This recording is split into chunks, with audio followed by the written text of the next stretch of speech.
하나님 말씀은 데살로니가전서 4장 1절에서 5장 11절입니다. 조금 긴데 그래도 읽어봅시다. 4장 13절입니다. 13절.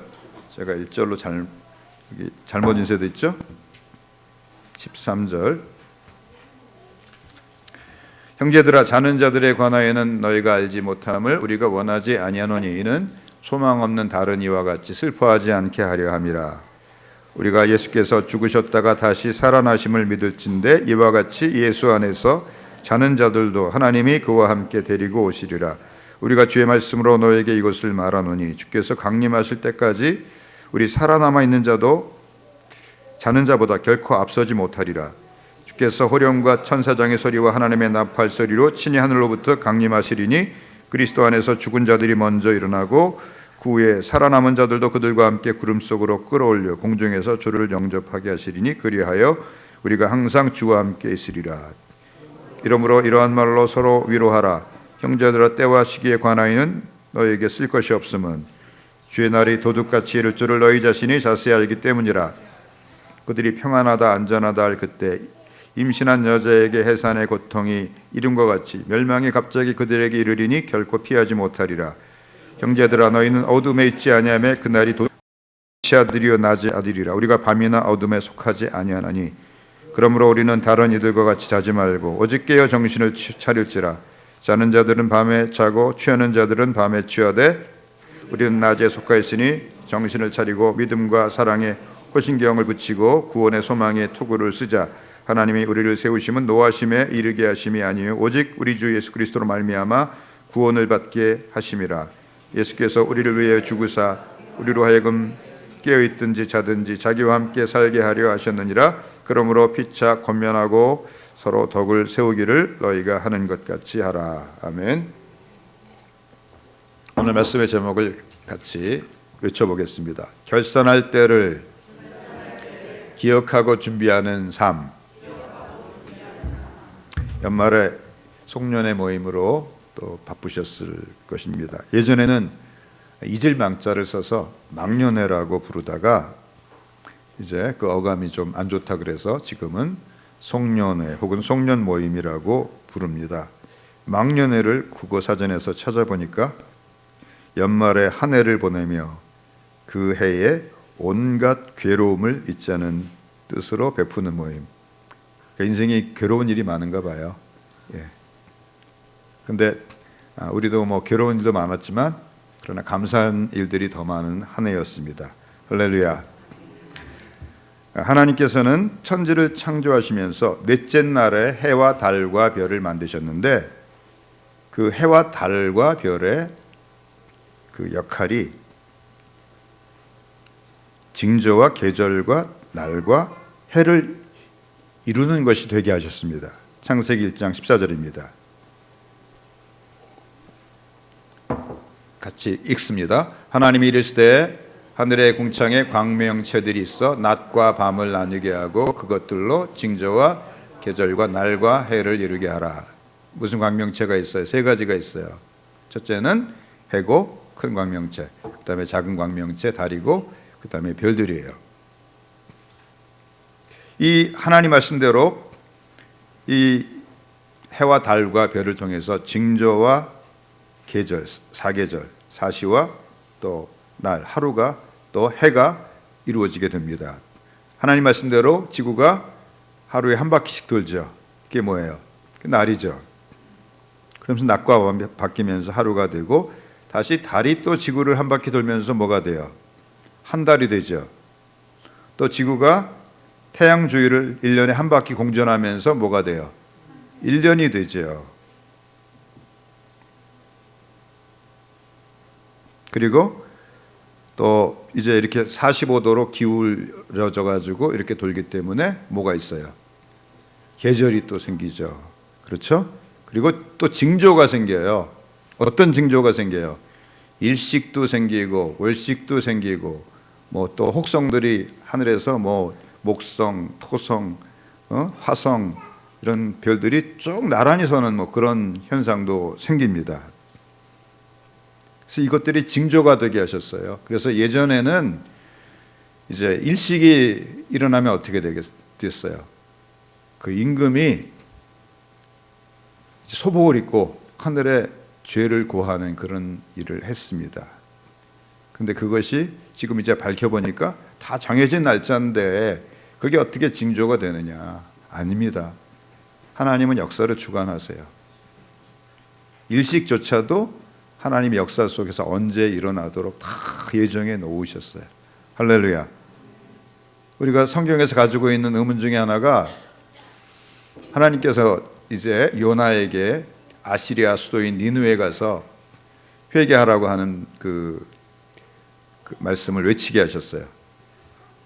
가기가 싫어요. 왜냐하면 이스라엘에게 있어서 니느웨 아시리아 수도인 니느웨는 지금으로 말하면 동경이에요. 우리가 제일 싫어하는 나라가 일본 아니에요. 거기 가서 회개하라고 그러면 요나는 하나님이 어떤 분인지 알아요. 회개하는 신용만 하면은 돌이키실 거 아니에요. 그러니까 가기가 싫은 거예요. 이번 기회가 이 아시리아를 쓸어버릴 절호의 기회인데 내 한번 바쳐서 나라를 구하리라 해가지고 거꾸로 가죠. 그러다가 풍랑이 일어나니까 밑에 가서 잠을 자요.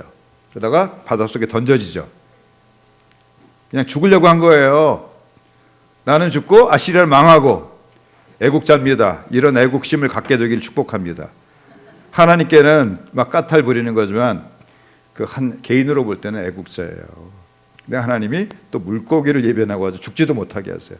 그래서 거기서 회개해가지고 가는데 가서 회개란 말도 안 해요. 사흘길을 다녀야 되는 그 니느웨에서 하루길 딱 다니면서 40일이 지나면 이 성이 무너지리라 그래요.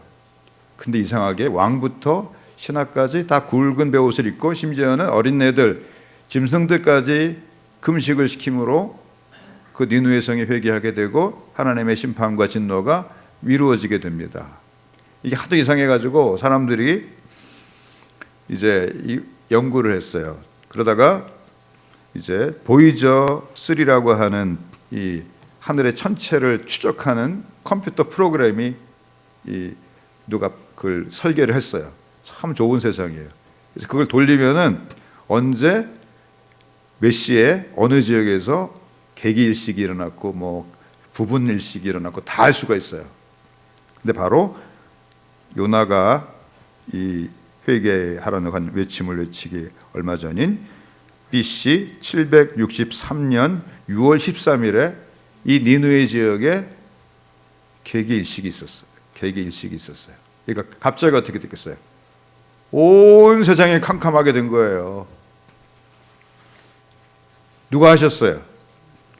하나님이 하셨어요. 지금도 우리가 일식이 일어나면 그냥 우리가 옛날 미신들의 잔재다 이렇게 생각하지 말고 우리가 뭔가 하나님 앞에서 징조를 살펴야 돼요. 할렐루야. 그래서 정말 놀랍게도 하나님 말씀대로 이 해와 달과 별을 통해서 이제 하루가 생기고 한 달이 생기고 1년이 생기고 여러 가지 징조들이 생겼어요. 그러므로 우리가 어떤 조직이나 모임을 운영하면서 월별로 결산을 하고 또 조금 더 조직이 크면 뭐 분기별로도 하고 반기별로도 하고 그 1년에 한 번씩 꼭 결산을 하죠. 이렇게 하는 것은 하나님의 일반 은총적인 섭리를 따르는 일입니다. 그래서 회사도 1년짜리 단기 계획을 세우고요. 3년에서 5년짜리 중기 계획이 있고 또 10년짜리 장기 계획이 있어요. 그리고 매년마다 또 중기 계획도 수정해 나가고 10년짜리 장기 계획도 수정해 나갑니다.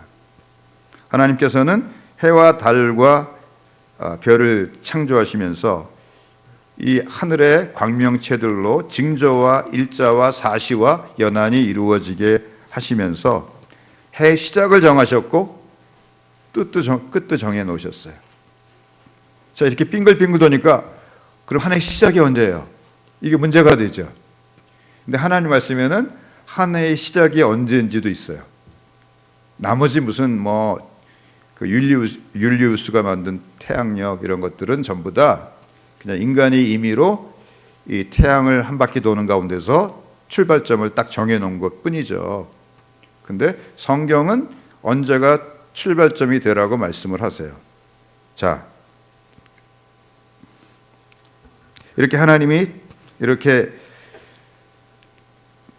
한 달, 하루, 1년 특별히 이런 또 징조들을 주시는 것은 그런 것들을 살펴보면서 또 1년 동안 행한 일을 점검하고 부족한 것은 보완하고 잘한 것은 더 발전시켜서 계속해서 문화와 문명이 이렇게 성장해 가도록 하기 위해서 하나님이 그렇게 하신 것입니다. 아멘. 그러니까 대나무로 말하면 이런 우리가 결산할 때가 마디가 되는 거예요. 대나무가 마디가 없으면 위로 수십 미터 올라갈 수 있을까요? 대나무 보시면 두꺼운 거 이렇게 두껍죠? 그 중간에 마디가 얼마나 단단해요. 그 단단한 마디가 있기 때문에 그 힘을 받아가지고 위로 올라가는 거예요. 우리에게 결산은 그런 의미를 가집니다. 아멘. 그래서 일반적으로 사계절이 뚜렷한 온대 지방에서 문명과 문화가 계속 발달하고 발전하게 되는 반면에 1년 중 그냥 매일 너무 더워가지고 일상생활하기 힘든 그런 열대 우림 지역에서는 파종도 없고 수확도 없다 보니까 문명이나 문화가 발전하지 못합니다. 왜냐하면 한 해를 결산하고 돌아보고 또 다음 해를 계획할 때 또 그것을 반영하고 보존하고 발전시키는 그런 일들을 하지 않고 그냥 아무 생각 없이 살기 때문입니다. 그러므로 오늘 2017년을 보내는 이 송년주일에 우리는 우리의 지나간 한 해를 돌아보고 감사하고 또 결산하고 또 새로운 새해를 계획하고 결단하는 우리 원흥의 성도들 되시기를 축복합니다. 연말이 되니까 제 마음에 두 가지 마음이 있습니다. 하나는 참 감사한 마음이 많이 있어요. 여기까지 인도하신 것이 참 감사하다. 또 하나는 이렇게 하나님이 많이 은혜를 베풀어 주셨는데 내가 참 부족해서 여기까지밖에 못 왔구나 하는 그런 조금 뭐라고 표현할지 모르겠는데 그런 마음들이 있습니다. 하나님께서는 이스라엘 백성을 출애굽시키실 때 어린 양을 잡아 문설주와 임방에 뿌려서 장자와 짐승에 처음 난 것이 이제 다 죽게 되는데 이스라엘 백성들하고 이스라엘 백성들의 가축에 처음 난 것은 죽지 않고 보존되게 하셨어요. 그 문설주의 임방에 발라진 어린 양의 피를 보고 하나님의 심판의 천사가 넘어가게 하신 것입니다. 그리고 그 절기를 유월절이라는 절기로 세우셔서 그들이 영원토록 지키는 그런 절기가 되게 하셨습니다. 그리고 바로 그 유월절이 속한 그 달이 정월달, 첫째 달이 되게 하셨어요. 그러니까 성경적으로는 언제가 1년의 첫 달이에요. 유월절이 있는 그 해가 첫 해고 그 해가 시작이 되는 거예요. 그러니까 우리만이 사실은 엄격한 의미에서 새해를 가지고 있는 거예요. 무슨 말씀인지 아시겠어요? 그냥 세상 사람들은 자기들 임의대로 정한 기준을 가지고 새해를 시작하지만 우리는 누가 정하신 기준 가지고 새해를 시작하는 거예요. 하나님이 정하신 유월절이 속해 있는 그 달을 기준으로 해서 한 해를 시작하니까 우리는 정말 하나님 앞에서 진정한 의미에서 새해를 시작할 수 있는 자리에 지금 우리가 있는 것입니다. 아멘. 출애굽기 12장 1절에서 3절. 여호와께서 애굽 땅에서 모세와 아론에게 일러 말씀하시되 이 달을 너에게 달의 시작 곧 해의 첫 달이 되게 하고 너희는 이스라엘 온 회중에게 말하여 이 달 열흘에 너희 각자가 어린 양을 취할지니 그 가족대로 그 식구를 위하여 어린 양을 취하되 열흘쯤에 어린 양을 취하라고 말씀하시는 것을 보아서 아마 이 달 초에 이 말씀을 하신 것이 틀림이 없습니다. 그렇죠? 여유를 주어야 하니까. 그리고 6절 7절 보니까 너희 어린 양은 흠없고 1년 된 수컷으로 하되 양이나 염소 중에서 취하고 이달 열 나흘날까지 간직하였다가 해질 때 이스라엘 회중이 그 양을 잡고 그 피를 양을 먹을 집 문설주와 임방에 바르고. 왜 나흘 동안 간직했다가 죽이게 하셨어요? 정이 듬뿍 들게.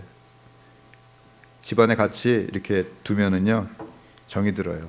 특히 애들이 정이 많이 들겠죠. 아빠가 갑자기 칼을 빼가지고 그 어린 양을 잡으려고 할 때 아빠 손에 매달렸을 거예요.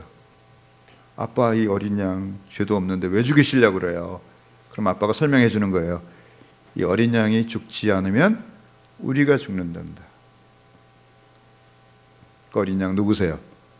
십자가에서 하나님의 어린 양으로 우리 죄를 대속하기 위해 죽으신 우리 주 예수 그리스도를 예표하는 것입니다. 상징하는 것입니다. 출애굽기 12장 23절에 여호와께서 애굽 사람들에게 재앙을 내리려고 지나가실 때 문 임방과 좌우 문설주의 피를 보고 넘으시고 멸하는 자에게 너희를 치지 못하시게 할 것입니다. 너희는 이 일을 규례로 삼아 너희와 너희 자손이 영원히 지킬 것이니. 그래서 6월절이라는 이름이 영어로 말하면 더 패스오버예요. 위로 넘어갔다 그런 뜻이에요. 뭐가 넘어갔어요? 하나님의 심판이 넘어갔어요. 우리에게 예수 그리스도를 믿는 믿음이 있고 내 영혼에 예수 그리스도의 피가 뿌려져 있으면 하나님의 심판이 넘어가는 거예요. 할렐루야. 여러분들이 바로 그런 사람인 줄 믿습니다. 왜 6월절이 있는 그 달이 정월이 되어서 새해가 시작되게 하셨습니까? 이제 이스라엘 백성들이 애굽의 노예에서 해방되어서 이제 하나님의 백성이 되는 새로운 출발이 들어있는 날이기 때문이에요. 이해가 되시죠? 우리가 엄마의 뱃속에서 태어날 때 우리의 육신의 삶이 시작되지만 진정으로 우리가 하나님 앞에서 하나님의 자녀로 새롭게 태어나서 새로운 삶을 시작하게 되는 것은 바로 예수님께서 이 출애굽기에 말씀하신 6월절의 어린 양으로서 십자가에서 나의 죄를 대속하기 위해 죽으셨다는 것을 내가 믿고 그분을 나의 주님으로 영접하고 그분께 내 인생을 맡겨드릴 때 그때 내 인생의 새해가 시작되는 것입니다. 그래서 영원히 지키는 규례가 되는 거예요. 즉 우리가 6월절 안 지켜도 우리 마음속에서 영원히 6월절 규례를 지키는 거예요. 아멘. 출애굽기 12장 40절 41절에 우리가 주목할 만한 단어가 하나 나타납니다. 출애굽기 12장 40절 이스라엘 자손이 애굽에 거주한 지 430년이라 430년이 끝나는 그날에 여호와의 군대가 다 애굽 땅에서 나왔은즉. 자, 이 구절에서 주목할 만한 단어가 뭐예요? 여호와의 군대라는 단어예요. 여호와의 군대라는 단어예요. 애굽의 노예가 그 6월절 하룻밤 사이에 뭐가 됐어요? 여호와의 군대로 새롭게 태어났어요. 그래서 이들에게는 군대 용어가 쓰여요. 출애굽기 13장 18절 봅시다. 그러므로 하나님이 홍해의 광야길로 백성을 인도하심에 이스라엘 자손이 애굽 땅에서 대열을 지어 나올 때, 지난번 개역 한글 성경으로는 항오를 지어 나올 때, 이게 군사 용어입니다. 원래 이 카무시라고 하는 동사가 전투 대형을 이루다라는 뜻이에요. 근데 수동태로 쓰였어요. 전투 대응이 이루어지게 하신 거죠. 누가 전투 대응이 이루어지게 하셨어요? 하나님께서 전투 대응이 이루어지게 하셔서 출애굽 아직 통해도 통과 안 했는데 6월절 밤이 지나가자마자 군대 입대시킨 거예요. 여러분 지금 현역이에요? 아니면 예비역이에요? 여러분 현역이에요. 군인들이 좀 빠릿빠릿해야 될 거 아니겠습니까? 군대 들어가면 처음에 뭐부터 하는지 아세요? 대열부터 이루어요. 제식 훈련이라고 그래요. 앞으로 가, 제자리에서 뒤로 돌아, 좌양자, 우양우, 우로바, 뭐 이런 거 합니다. 그래서 분열하고 또 열병하죠. 그리고 그 다음에 이제 엎드려 싸 뭐 이런 거 하는데 군대로 시작을 하시는 거예요. 그 나올 때라고 번역을 했죠. 애굽 땅에서 나올 때. 나온다는 말이 원래 알라라는 동사인데 올라가다 그런 뜻이에요. 그들은 이제 하나님의 군대가 되어서 어디로 올라가요? 이 가나안 땅이 약간 높은 지대예요. 그러니까 거기를 향해서 이제 산 향해서 올라가야 돼요. 지리적으로도 올라가야 하지만 영적인 의미에서 올라가야 하는 거예요. 우리는 영원한 저 하늘의 천성 예루살렘 성을 향해서 한 걸음 한 걸음 우리가 군인이 되어서 올라가는 거예요. 그냥 올라가는 게 아니고요. 민간인이 아니에요. 여러분들은 군인이에요. 아멘이 안 나옵니다.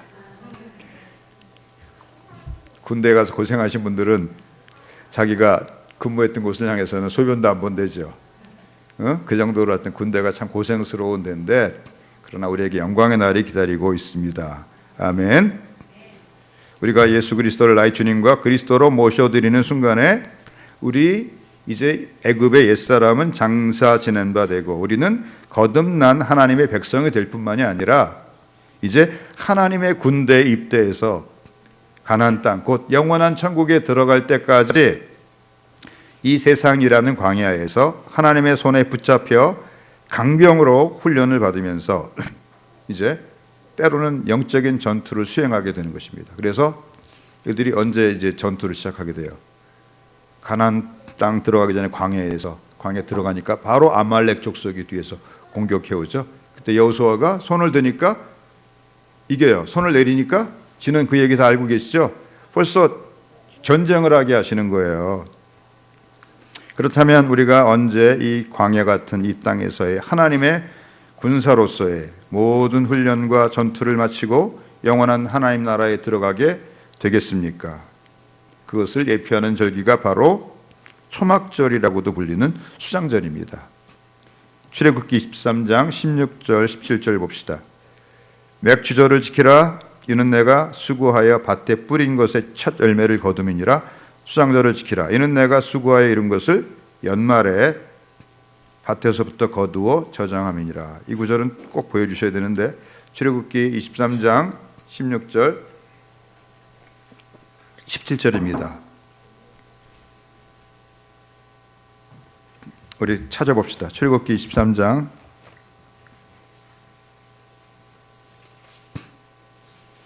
나왔네요. 같이 읽읍시다. 시작. 맥주절을 지키라. 이는 내가 수고하여 밭에 뿌린 것의 첫 열매를 거둠이니라. 수장절을 지키라. 이는 내가 수고하여 이룬 것을 연말에 밭에서부터 거두어 저장함이니라. 내 모든 남자는 매년 3번씩 주 여호와께 보일지니라. 언제? 봄에는 6월절에, 또 초여름에는 맥주절에, 가을에는 뭐예요? 수장절에. 이게 다 건기에 이루어져요. 그러니까 밖에서 노숙하면서 예루살렘 성까지 올라갈 수가 있는 거예요. 하나님의 얼마나 기가 막히게 해놓으셨어요. 만약에 우리나라 같은 데 가면 1년에 3번 절기 못 지켜요. 언제 비가 올지, 언제 눈이 올지 알 수가 없어요. 그런데 맥주절을 지키라. 이는 내가 수고해 밭에 뿌린 것의 첫 열매를 거둠이니라. 수장절을 지키라. 맥주절 2번째 나왔죠? 수장절 나오죠? 가을에 그 해의 모든 곡식 농사, 과일 농사 같은 거 다 갈무리해서 바짝 말려가지고 곡간에 드리는 절기예요. 그래서 영어로 말하면 The Feast of Gathering, 거두어 드리는, 모아 드리는 절기예요. 근데 이는 내가 수고해 이룬 것을 언제? 연말에. 언제가 이제 연말이에요. 한 해가 끝나는 거예요. 수장절이 있는 그 달이 속한 그 달이 이제 12월 달이에요. 그러니까 어떤 의미에서 정월과 12월 이 마지막 달을 가지고 있는 사람들은 이 땅에서 예수 믿는 사람들 말고는 없어요. 이 수장절은 정확히 예수님께서 재림하시는 그날에 알곡 성도들이 공중으로 들림받아서 새 하늘과 새 땅에 들어가게 됨을 아주 정확히 예표하고 있습니다. 마태복음 3장 12절, 누가복음 3장 17절에 똑같은 말씀이 두 군데 반복해서 나옵니다. 손에 키를 들고 자기의 타작마당을 정하게 하사. 누가요? 예수님께서.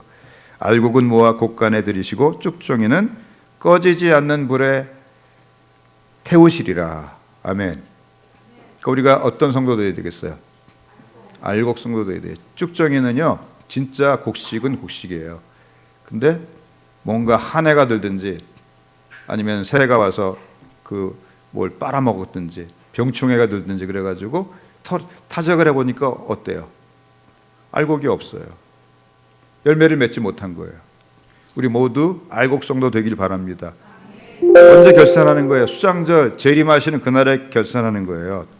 앞에 설교에서도 여러 차례 말씀드렸지만 데살로니가 교회는 참으로 놀라운 교회입니다. 사도 바울은 데살로니가에서 불과 3주에서 길어야 2달 남짓 머물렀을까 할 정도로 짧은 기간 체류하면서 복음을 전하고 유대인들의 박해와 위협을 피해서 베레아로 피신하죠. 그래서 다시 아테네로 갔다가 다시 또 고린도로 옮겨서 사역을 합니다. 근데 걱정이 되어서 건질 수가 없어요. 그래서 막 디모데를 다시 돌려보냈어요. 근데 그때 놀라운 믿음의 소문이 사도 바울이 머물고 있는 그리스 남부 그 지역을 아가야라고 하는데 아가야 지방에까지 들려옵니다. 너무나 신앙생활을 잘하고 있다는 거예요. 그리고 얼마나 신앙생활을 잘하는지 그게 입에 발 없는 말이 천리간다고 로마 각초로까지 퍼져나갔습니다. 데살로니가전서 1장 7절에서 8절 그러므로 너희가 마게도냐와 아가야에 있는 모든 믿는 자의 본이 되었느니라. 주의 말씀이 너희에게로부터 마게도냐와 아가야에만 들릴 뿐 아니라 마게도냐는 그리스 북부, 아가야는 그리스 남부 들릴 뿐 아니라 하나님을 향하는 너희 믿음의 소문이 각처에 퍼졌으므로 우리는 아무 말도 할 것이 없느니라. 모든 곳에 퍼졌다는 거예요. 여기서 퍼졌다는 동사가 천둥 소리가 울려 퍼지다, 또 트럼펫 소리가 울려 퍼지다라고 하는 뜻을 가지고 있습니다. 그러니까 그냥 일반적인 소식이 아니라 그냥 사람들의 마음을 감동시키고 뒤집어 놓을 만한 놀라운 어떤 그 믿음의 역사가 데살로니가에서 나타난 거예요. 1949년에 이제 중국이 공산화됐습니다. 그리고 선교사들 다 추방하고 또 믿는 사람들 다 죽이고 그래서 이제 중국의 교회는 끝났다고 생각을 했어요. 30년이 지나서 1979년에 들어가 보니까 하나님이 얼마나 놀라운 역사를 하셨는지 믿는 사람이 5천만 명이 돼 있어요. 그 전에 50만 명이었는데 어떻게 된 거예요? 하나님이 하신 거죠. 근데 하나님이 수많은 전도자들을 일으키셨어요. 마마광이라고 하는 그 분이 우리나라에까지 와서 간증하는 걸 제가 들은 기억이 있는데 그냥 막 전도자가 일어나서 수많은 사람들을 전도하고 막 이적과 기사가 나타나는 거예요. 할렐루야. 그런 역사가 이 데살로니가에 나타났던 것이 틀림이 없습니다. 이 더군다나 데살로니가는 인구 20만 명이나 되는 대도시로서 이제 로마의 제2 수도로서 검토될 만큼 아주 모든 교통이 통과하는 사통팔달의 에그나티아 도로라고 하는 도로가 통과하고 있는 지역이 있습니다. 그러니까 사람들이 얼마나 많이 들락날락했겠어요. 그러면서 그들이 소문을 실어 나른 거예요. 할렐루야. 영국에서도 이런 놀라운 일들이 있었습니다. 이제 우리나라에서도 이제 우리나라에 처음 온 선교사들이 미국의 드와이트 무디 목사님의 그 학생 세계 선교 자원 운동에서 그 회심하고 세계 선교를 자원한 사람들이에요. 언더우드 선교사, 아펜젤러 선교사 다 만 26, 27살에 왔어요. 근데 우리나라에 온 선교사들이 위대한 점이 뭔지 아세요?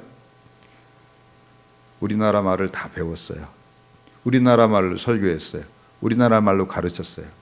이거 우리 반성해야 돼요. 필리핀 이런 데 가 있는 선교사님들 아직도 필리핀 말도 못해요. 그 선교는 실패해요. 그 나라 말로 전도해야 돼요. 그런데 이분이 또 영국에 와가지고 케임브리지 대학에서 집회를 했는데 케임브리지 대학 출신의 장래가 보장된 7명이 중국 선교사로 이제 결단하고 떠나가게 됩니다. 그래서 이분들을 케임브리지 7인이라고 합니다. 그 중에 가장 우리가 잘 알고 있는 사람이 웩이라고 하는 선교회를 창설해서 2,000명 이상의 장기 선교사를 전 세계에 파송하신 분입니다. 지금 세계에서 제일 큰 선교단체가 예수 전도단인데 예수 전도단은 단기 선교사들이 많아요. 근데 웩에서는 단기 선교사는 파송 안 해요. 일생을 바쳐야 돼요. 근데 이분이 원래 영국의 백만장자의 아들이에요. 아버지로부터 뭐 그 당시 돈으로 수백만 불, 지금으로 말하면 뭐 수천만 불 넘는 그런 재산을 물려받았고 또 영국에 이제 야구의 모체가 되는 크리켓이라고 하는 그런 스포츠가 있습니다. 4할 타자예요. 우리나라 국민 타자가 누구예요? 작년에 금년 말에 은퇴했습니까? 야구 하나도 안 보십니까? 이승엽 선수. 그러니까 영국의 이승엽 선수 같이 전국에 아주 유명하신 분이에요. 그리고 대갑부예요. 그 케임브리지 대학을 나왔어요. 모든 게 보장이 됐어요. 근데 이분이 자기 전 재산을 팔아서 가난한 사람에게 나눠줘요. 그리고 자기 부인한테 결혼을 막 했는데 3,400파운드를 남겨요. 근데 또 부인도 또 대단하신 분이에요. 또 부인도 다 나눠줘요. 그리고서 빈털터리로 중국의 선교사로 가가지고 중국하고 뭐 인도 콩고 등지에서 수십 년 동안 40년 넘도록 선교하다가 1931년에 만 69세로 소천합니다. 이런 회심의 역사가 나타난 거예요. 데살로니가 교회. 할렐루야. 이 시티 스터드라고 하는 분이 하신 정말 우리 가슴을 뜨겁게 하는 말씀이 있습니다. 만일 예수 그리스도가 하나님이시고 나를 위해 죽으셨다면 내가 그를 위해 하는 어떤 희생도 결코 크다고 할 수 없습니다. 사람들은 자기에게 많은 것을 포기했다고 생각한 거예요. 어떻게 국민 타자가 그 명예를 포기하고 가고 그 수많은 재산을 포기하고 가고 보장된 장래를 포기하고 가요? 이거 아무것도 아니라는 거예요. 예수님이 하나님이신데 그분이 사람이 되어 오셔서 나를 위해 죽으셨다는 것이 이게 정말 역사적인 사실이고 이게 믿어진다고 하면 우리가 그를 위해서 하는 어떤 희생도 결코 큰 것이 아닙니다. 아멘. 어떻게 이 데살로니가 교회 성도들이 이처럼 놀라운 믿음의 소문을 로마 각처에 감동적으로 퍼뜨릴 정도로 믿음이 성장할 수 있었을까요? 그들이 주님의 임박한 재림에 대한 신앙을 가지고 매일매일 주님 앞에 결산할 것을 기억하면서 살아갔기 때문입니다. 그의 농사의 결산이 추수에서 곡간에 드리는 것처럼 우리 신앙의 결산은 주님이 재림하시는 그날 이루어지게 될 것입니다. 아멘. 데살로니가 교회 성도들이 얼마나 주님의 재림을 사모하면서 살아갔는지는 이 데살로니가 전서라고 하는 짧은 편지에 무려 6번이나 그것도 아주 자세하게 이 재림에 관한 말씀이 기록되어 있는 것을 보아서 알 수가 있습니다. 총 5장으로 구성되어 있는 이 데살로니가전서 먼저 1장 10절을 보니까 또 죽은 자들 가운데서 다시 살리신 그의 아들이 하늘로부터 강림하실 것을 너희가 어떻게 기다리는지를 말하니 이는 장래의 노하심에서 우리를 건지시는 예수시니라. 뭘 언급하고 있어요? 그의 아들이 하늘로부터 강림하실 것을 너희가 어떻게 기다리는 것을 말하니 그랬잖아요. 할렐루야. 2장 19절 우리의 소망이나 기쁨이나 자랑의 면류관이 무엇이냐? 그가 강림하실 때 우리 주 예수 앞에 너희가 아니냐. 아멘. 너희 마음을 굳건하게 하시고 3장 13절 우리 주 예수께서 그의 모든 성도와 함께 강림하실 때 우리 아버지 앞에서 거룩함에 흠이 없게 하시기를 원하노라. 아멘. 그리고 데살로니가전서 5장 13절 평강의 하나님이 친히 너희를 온전히 거룩하게 하시고 또 너희의 온 영과 혼과 몸이 우리 주 예수 그리스도께서 강림하실 때 흠없게 보존되기를 원하노라. 원래 성경에는 강림이란 말이 재림에 대한 공식적인 표현이에요. 헬라말로 파루시아라고 하는데 반드시 강림하십니다. 아멘. 그리고 우리가 오늘 본문을 길게 읽었는데 4장 13절부터 5장 11절에 걸쳐서 아주 이 재림에 대해서 어느 성경보다도 상세하게 말씀을 하고 있는 것을 봅니다. 특별히 4장 13절에서 17절은 이미 예수님을 믿고 재림을 기다리다가 죽은 성도들은 어떻게 됩니까? 라고 하는 이 데살로니가 교회 성도들의 질문에 대한 사도 바울을 통한 하나님의 대답이십니다. 초대교회는 재림이 언제 온다고 생각했어요? 내가 살아있을 때 온다고 생각을 했어요. 그런데 누가 돌아가셨어요? 재림을 기다리다가 우리 부모님이 돌아가셨어요. 또 형님이 돌아가시고 또 일가 친척이 돌아가셨어요. 친구가 하나님의 부르심을 받았어요. 그런 사람들은 어떻게 되느냐? 재림하실 때 우리가 부활하는데 그때 제외되느냐? 그렇지 않다는 것을 아주 자세하게 말을 하고 있습니다. 13절 형제들아 자는 자들에 관하여 너희가 알지 못함을 우리가 원하지 아니하노니 이는 소망 없는 다른 이와 같이 슬퍼하지 않게 하려 함이라. 우리가 예수께서 죽으셨다가 다시 살아나심을 믿을진대 이와 같이 예수 안에서 자는 자들도 하나님이 그와 함께 데리고 오시리라. 아멘. 우리가 주의 말씀으로 너에게 이것을 말하노니 주께서 강림하실 때까지 우리 살아남아 있는 자도 자는 자보다 결코 앞서지 못하리라. 주께서 호령과 천사장의 소리와 하나님의 나팔 소리로 친히 하늘로부터 강림하시리니 그리스도 안에서 죽은 자들이 먼저 일어나고 그 후에 살아남은 자들도 그들과 함께 구름 속으로 끌어올려 공중에서 주를 영접하게 하시리니 그리하여 우리가 항상 주와 함께 있으리라. 그러므로 이러한 말로 서로 위로하라. 어머니가 재림 기다리다가 먼저 돌아가셨어? 염려하지 마. 이제 예수님이 재림하실 때 너보다 먼저 신령한 몸으로 부활해서 공중으로 들림받게 될 거라는 거예요. 그리고 그 다음에 너도 들림받게 될 거라는 거예요. 그래서 어디서 우리가 만나요? 예수님 앞에서 만나게 될 것이라는 것입니다. 할렐루야. 그것이 너희의 유일한 소망이 되게 하라. 그렇게 말씀을 하고 계십니다. 아멘. 그리고 이제 5장부터는 이제 예수님의 재림이 도둑같이 온다고 말씀하세요. 아멘. 성경에서 이렇게 예수님의 재림을 반복해서 말씀하시는 것은 그날이 우리가 주님 앞에서 결산해야 하는 날이에요. 마치 추수날이 결산해야 하는 날인 것처럼 우리가 예수님 앞에 부활해서 서게 될 그때, 예수님 재림하실 그때가 우리가 주님 앞에 결산할 때고 다시는 기회가 없기 때문입니다. 불교에서는 기회가 많죠. 제가 중국 무협 드라마 스트레스 받을 때 이렇게 보는데 목숨을 너무 그냥 쉽게 버려요. 뭐 그냥 숱하면 그냥 칼로 자살해. 다음 생에는 그러고서 다음 생애가 어디 있어요? 다음 생애가 있는지 가봤어요?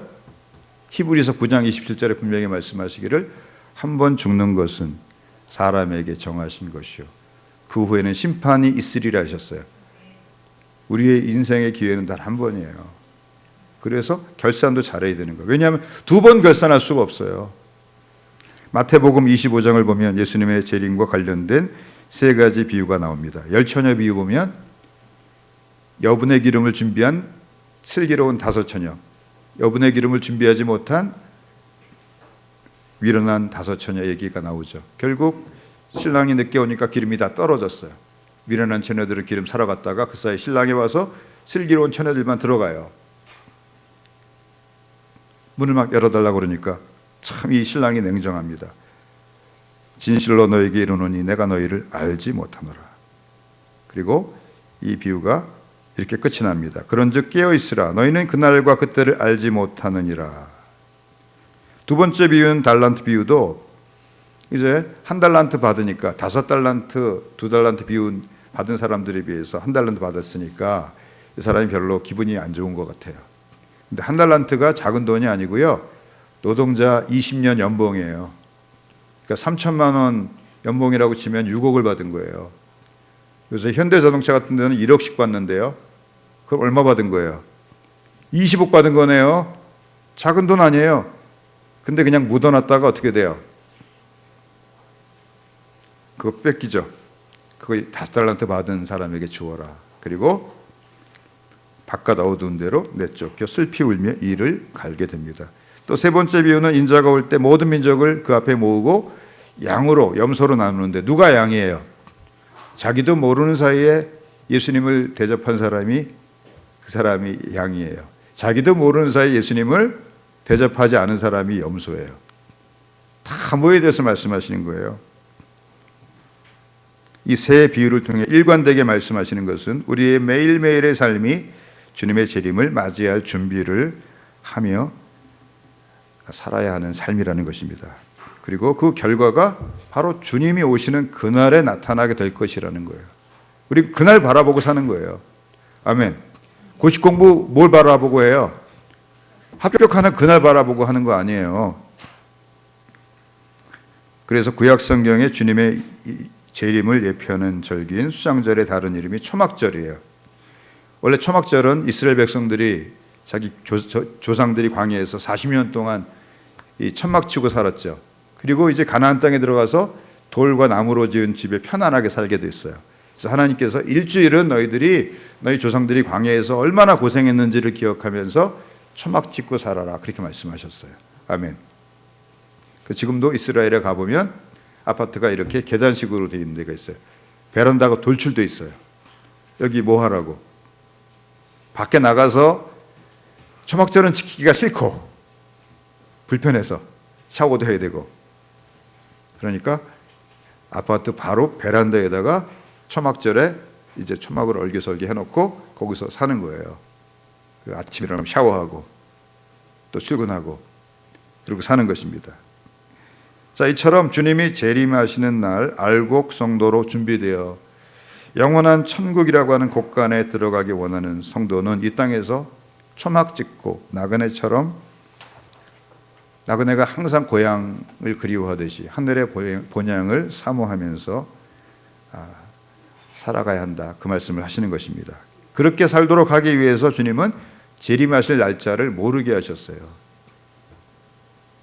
우리 애들도 이제 보세요.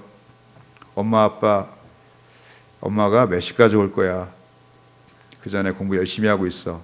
시간을 미리 알려주면 공부 열심히 안 합니다. 엄마가 언제 올지 몰라, 공부 열심히 하고 있어.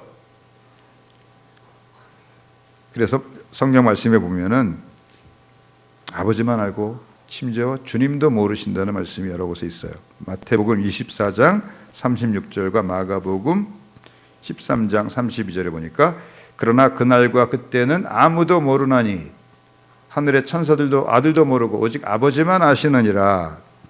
왜 모르게 하셨습니까? 항상 준비하고 깨어 있도록 하기 위해서 모르게 하신 것입니다. 본문인 데살로니가전서 5장 1절부터 3절에도 말씀합니다. 형제들아, 때와 시기에 관하여는 너에게 쓸 것이 없음은 주의 날이 도둑같이 이를 줄을 너희들이 자세히 알기 때문이라. 그들이 평안하다 안전하다 할 그때에 임신한 여자에게 해산의 고통이 이른 것 같이 멸망이 갑자기 그들에게 이르리니 결코 피하지 못하리라. 너희들은 또 도둑같이 임하지 못한대요. 그리고 이어서 5장 4절에 보니까 도둑같이 임하지 못한다는 말을 해요. 5장 4절 너희 형제들아, 너희는 어둠에 있지 아니하며 그날이 도둑같이 너에게 임하지 못하리니 너희는 다 빛의 아들이요 낮의 아들이라. 우리가 밤이나 어둠에 속하지 아니하나니 그러므로 우리는 다른 이들과 같이 자지 말고 오직 깨어 정신을 차릴지라.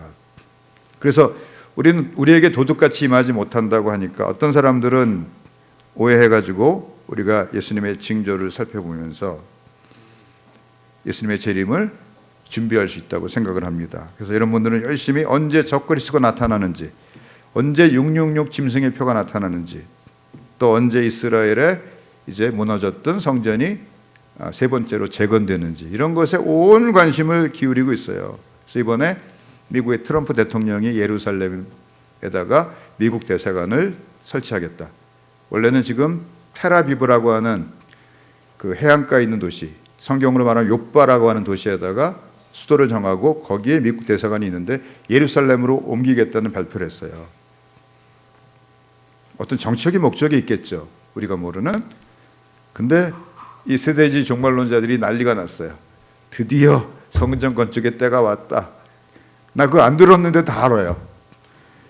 그냥 다 설교 제목이 그거예요. 무슨 설교하는지 알겠습니다. 들을 시간이 아깝죠. 그러나 예수님께서는 마지막 때에 대하여 말씀하신 마태복음 24장에서 이렇게 말씀하십니다. 24장 48절부터 51절.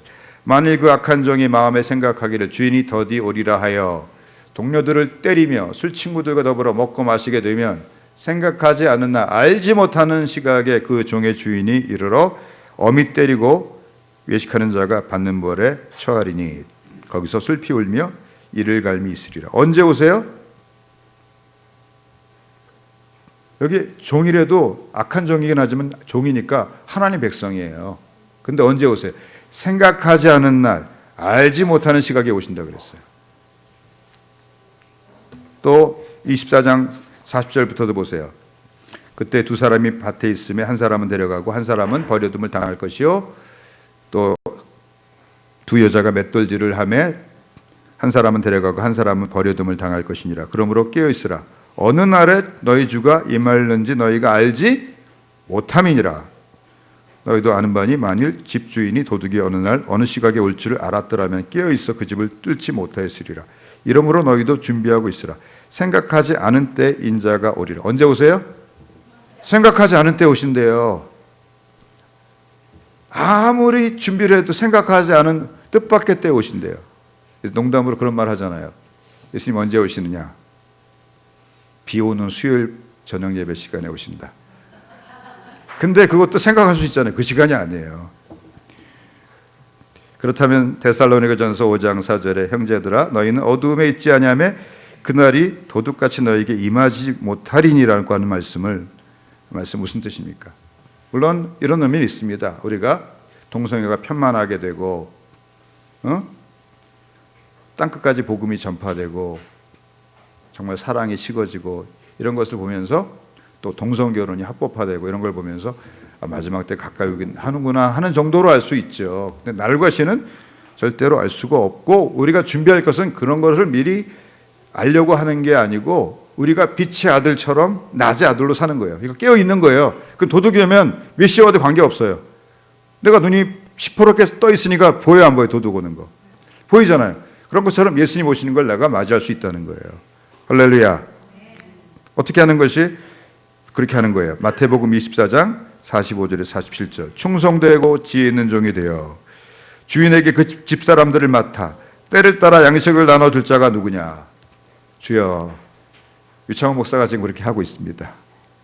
근데 저만 그렇게 하고 있는 게 아니고 우리 모든 성도들도 자꾸 하나님 말씀을 듣고 내 자녀에게, 내 주변에 있는 사람들에게, 교사는 또 우리 학생들에게, 앞으로 이제 또 우리가 다락방을 구성하게 되면 또 자기 순원들에게 자꾸 나눠줘야 되는 거야, 양식을. 할렐루야. 주인이 올 때 그 종이 이렇게 하는 것을 보면 그 종이 복이 있으리로다. 내가 진실로 너에게 이르노니 주인이 모든 소유를 그에게 맡기리라. 할렐루야. 그러므로 참된 성도는 빛의 자녀로서 낮에 살기 때문에 예수님 언제 오셔도 준비가 되어 있어요. 그렇게 될 수 있게 되기를 바랍니다. 우리는 오늘 정말로 국가적으로 또 교회적으로 개인적으로 너무나 많은 일들이 있었던 2017년도 마지막 주일, 더군다나 마지막 날에 이 송년 주일 예배를 드리고 있습니다. 주님께서는 일반 은총적으로 우리가 결산하는 것을 연습하게 하시려고 1년이라는 기간을 세우셨어요. 할렐루야. 그러나 우리가 이렇게 주신 일반 은총적인 그 결산하는 시간들을 통해서 정작 기억해야 할 것은 언젠가 우리 주님께서 강림하시고 우리가 주님 앞에 서서 그동안 어떻게 주님의 재림을 준비하며 살았는지를 결산할 날이 온다는 것입니다. 아멘. 히브리서 13장 17절 봅시다. 너희를 인도하는 자들에게 순종하고 복종하라. 그들은 너희 영혼을 위하여 경성하기를 자신들이 청산할 자인 것처럼 하느니라. 지난번 기억한 그 성경에는 회개할 자인 것처럼 하느니라. 회개란 말이 회개한다 그런 뜻이 아니고 장부 정리할 때 회개한다 그런 뜻이에요. 다 하나하나 따져본다는 거예요, 하나님께서. 근데 사역자들은 하나님이 다 따져보신다는 거예요, 어떻게 했는지. 근데 사역자들만 그렇게 하시겠어요? 성도님들은 그렇게 안 하시겠어요? 성도님들도 그렇게 하신다는 것을 깨닫게 되시기 바랍니다. 그들로 하여금 즐거움으로 이것을 하게 하고 근심으로 하게 하지 말라. 이게 무슨 말씀이에요? 딱 따져봤더니 매일 목사님 마음에 근심을 주고 스트레스 주고 낙심하게 만들고 그래가지고 보니까 일을 제대로 못했어. 그건 공동 책임이에요. 누구하고 누구.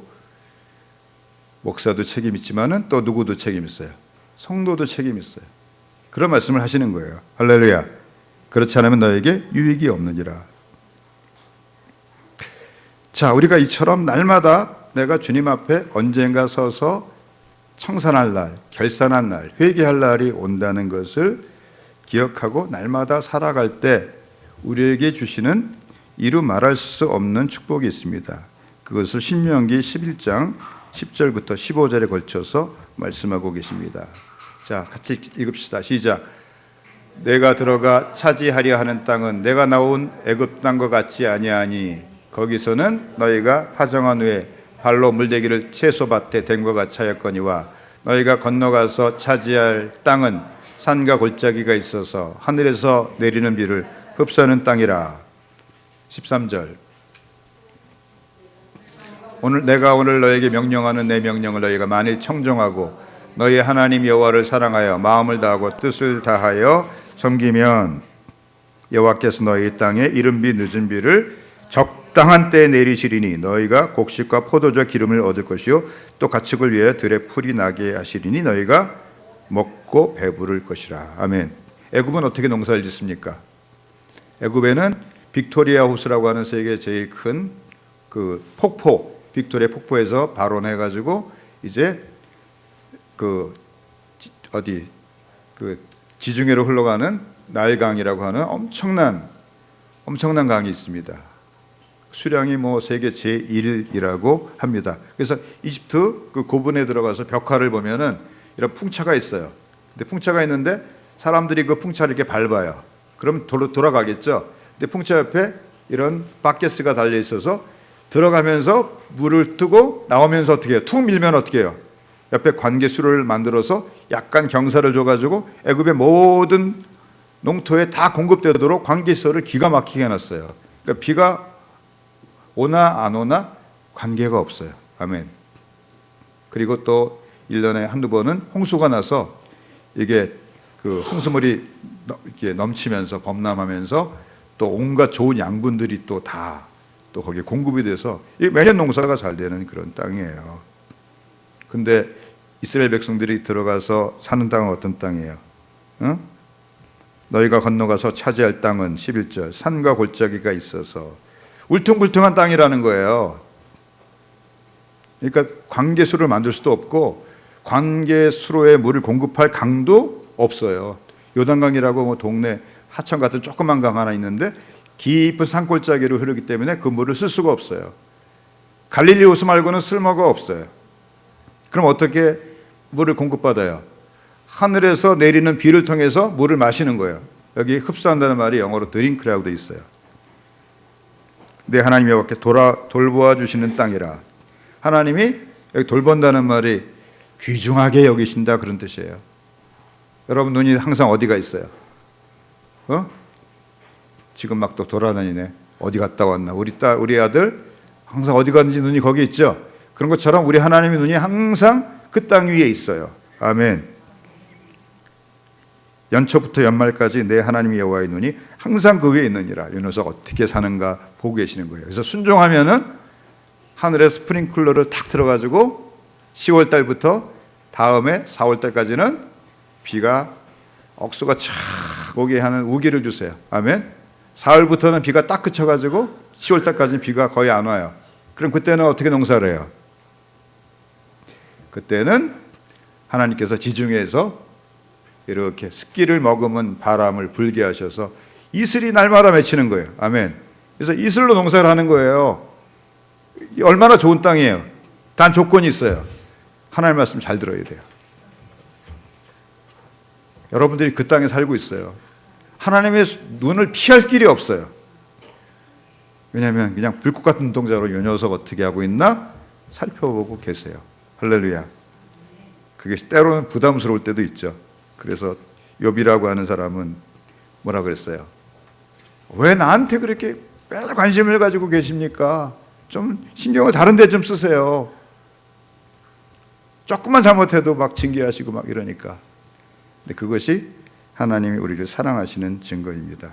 할렐루야. 사랑하는 성도 여러분, 2017년도를 우리가 주님 앞에서 어떻게 살았는지 한번 돌아봅시다. 빛 가운데서 빛의 자녀로, 낮의 자녀로 살았기에 언제 주님이 오셔도 준비되어 있는 삶을 살았습니까? 또 그렇지 못했습니까? 우리가 다 자신 있게 말할 수는 없겠죠. 저는 항상 이렇게 연말이 되면 이렇게 부끄러울 때가 많아요. 그래서 오늘 제가 마지막 찬송도 언제나 내 모습 너무나 부끄러워라고 하는 이 찬송으로 이제 마지막 찬송을 부르려고 합니다. 그렇지만 또 감사할 것이 참 많죠. 교회적으로는 우리 원흥사랑의 교회가 세워지는 역사적인 해였습니다. 그래서 작년 12월 4일에 이제 제가 지난 사역을 다 마무리했는데, 그리고 금년도 여기 4월 17일에 이제 이 본당에서 예배를 처음 드렸죠. 그리고 5월 7일부터는 이제 모든 예배를 공식적으로 시작하는 이제 그런 일을 했는데, 우리 교회 모든 이런 일정들이 나라의 어려움하고 탁탁 이렇게 연결되어 있는 그러한 시기에 우리 교회를 세우셨어요. 다른 것은 몰라도 우리가 한국 교회와 나라와 민족을 위해서 기도하라고 세우셨다고 믿습니다. 이 땅에 병든 문제는 누가 병든 거예요? 교회가 병든 거예요. 왜냐하면 이 나라는 특별한 나라예요. 기도로 세워진 나라예요. 하나님이 이루 말할 수 없이 은혜를 부어주셔가지고 한강의 기적을 이루어내게 한 나라예요. 전 세계 평균 30년 동안 9% 성장했어요. 이런 나라가 없어요. 중국은 통계를 이렇게 과장해요. 근데 우리는 과장 없이 30년 동안 9%를, 그것도 6.25의 그 잿더미 속에서 이루어낸 나라예요. 누가 하신 거예요?